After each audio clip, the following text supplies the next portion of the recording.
इनकलाब जिंदाबाद, लाल झंडा जिंदाबाद। मन से अंचलाधिकारी को बताने आया हूं कि आप विजय सिन्हा को खबर कर दीजिए, आप डीएम साहब को खबर कर दीजिए कि केसरिया के लाल झंडे के लोग तुम्हारे इस नीतियों को देखते हुए पागल हो रहे हैं, और जब वे पागलपन पर उतरते हैं तो उसके बाद तुम्हारी चमड़ी चाहे जितनी भी मोटी हो, अपने आंदोलन के डंडे से पीट के और उस चमड़ी को लहूलुहान करने का इतिहास रखे हुए हैं। और साथ वाम मोर्चा के साथियों के साथ, किसान सभा के विभिन्न किसान सभा के साथियों के साथ, और जो है एक एक लोगों का जमीन से जुड़ी हुई, परिमार्जन से जुड़ी हुई समस्या को मैं एकत्रित करूंगा और इस अंचलाधिकारी को तब तक घेरे हुए रखूंगा जब तक जो है सो कि कलेक्टर साहब आकर और ये घोषणा नहीं करते हैं कि हम जो है सरकार से बात कर रहे हैं और परिमार्जन को सुलभ बनवा रहे हैं। ये लड़ाई होगी और सीओ साहब, आप और आपके दलाल के कानों तक यदि हमारी बात पहुंच रही है तो आप नोट कर लीजिए, फरवरी के अंतिम सप्ताह में ये लड़ाई निश्चित रूप से लाल झंडे के सिपाही और लाल झंडे के किसान सभा के बैनर पे ले होगा। आप जो है कहते हो कि प्रति खेसरा 500 रुपया जमा करो सरकारी फीस के रूप में, तो अमीन जाएगा और सर्टिफिकेट देगा, तो तुम्हारा परिमार्जन होगा। एक धूर का खेसरा है, आधा धूर का खेसरा है, 2 धूर का खेसरा है। एक आदमी के पास 100 खेसरा है, 2 बीघा जमीन जोतता है, लेकिन 70-80 से खेसरा है उसके पास। अब 7-35 हजार रुपया न उसको होगा, न तुम्हारा अमीन जाएगा नपी करने के लिए, न वो सर्टिफिकेट देगा और न उसका परिमार्जन होगा। मैं एलानिया तौर पर बताना चाहता हूं और इतिहास को दोहराया जाएगा। विजय सिन्हा को यह खबर करा दीजिए कि अगर वो नहीं सुधरे, बेतिया राज की जमीन जोतने वाले लोगों की है, बेतिया राज के जमीन को तुम हड़प के और लैंड बैंक बना के अपने अकाओ, अडानी और अंबानी को देना चाहते हो। ये लाल झंडे के लोग नहीं होने देंगे, और लाल झंडे के लोग शहादत से नहीं डरते हैं। शहादत की एक बड़ी फेरहिस्त है, और मैं पहले बता चुका हूं कि ये लाल झंडा जो हमारे कंधे पर है, यह लाल झंडा मेहनत कशों के खून से लाल हुआ है, इसलिए हम आज भी शहादत देने से डरते नहीं हैं।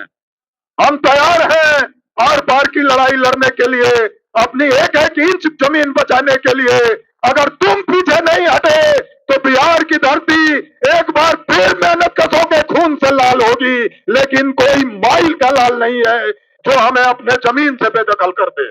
हम इस संकल्प के साथ आज इस आम हड़ताल में उतरे हैं और मांगों को हमारे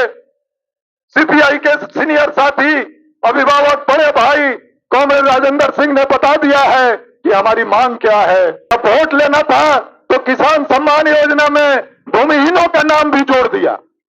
और आज तुम उसको हटाने का साजिश कर रहे हो। आज चाहे हम 50 बीघा जमीन जोतते हैं, हमारे नाम से जमाबंदी नहीं है, रजिस्टर 2 में हमारा नाम नहीं है, तो तुम हमको किसान सम्मान योजना के लाभ से वंचित करना चाहते हो। हम इस मांग के साथ आए हैं कि हमारे बाप दादा की जमीन जो खतियान में हमारे बाप दादा का नाम दर्ज है और हम उसके वारिस हैं, किसान सम्मान योजना का लाभ लेने के लिए यही बहुत बड़ा सर्टिफिकेट है कि हम खतियानी रैयत के वारिस है और हमारी जमीन अभी बची हुई है। तुम इसका जांच करो कि खतियान में हमारे बाबा पर बाबा के नाम से जो जमीन थी, वो जमीन आज भी हमारे रजिस्टर 2 में दर्ज है कि नहीं है। अगर तुम हमको अपने रजिस्टर 2 पर भरोसा नहीं है तो तुम तमाम खेसरा को लेके प्लॉट बदलो और जांच करो और हमको एलपीसी बना के दो, और उस एलपीसी के आधार पर हमको किसान सम्मान योजना का लाभ देने का काम करवाओ। और ये खबर विजय सिन्हा तक पहुंचा दो कि अगर ऐसा नहीं करोगे तो बिहार में आग लग जाएगी। हम इन मांगों के साथ आए हैं और हम तमाम मजदूर भाइयों को यह आश्वस्त करना चाहते हैं कि तुमने आज शुरुआत किया है, तुम आगे बढ़ो साथियों, और तुम अपने लड़ाई को आगे बढ़ो। जब तक पुराना पेंशन बहाल नहीं हो जाए, जब तक स्कीम वर्करों का अस्थायीकरण नहीं हो जाए, जब तक जो है 126,000 न्यूनतम वेतनमान नहीं मिले, जब तक निजीकरण पर रोक नहीं लगे, जब तक जो है सो ये तमाम लेबर कोड जो बना है वो लेबर कोड रद्द नहीं होता है, बीज और बिजली विधेयक वापस नहीं लिया जाता है, तब तक तुम लड़ाई को जारी रखो। और हम तो इस नारे के साथ, हमारा पार्टी का फंडामेंटल जो है, ये प्रिंसिपल है और नारा है कि दुनिया के मजदूरों एक हो, तो हम जो हैं तुम्हारे साथ खड़े थे, खड़े हैं और खड़े रहेंगे। इन्हीं शब्दों के साथ फिर एक बार आज के आंदोलन में भाग ले रहे तमाम कर्मचारियों, तमाम किसानों, तमाम नौजवानों, तमाम छात्रों, तमाम मेहनत का तमाम माताओं और बहनों का वाम मोर्चा सीपीआईएम, सीपीआई और सीपीआईएमएल के तरफ से क्रांतिकारी अभिवादन करते हुए, लाल सलाम करते हुए अपनी बात समाप्त कर रहा हूं। इनकलाब जिंदाबाद, लाल झंडा जिंदाबाद, वाम एकता जिंदाबाद, दुनिया के मजदूरों एक हो, दुनिया के मजदूरों एक हो, इनकलाब। सभी साथियों को लाल सलाम।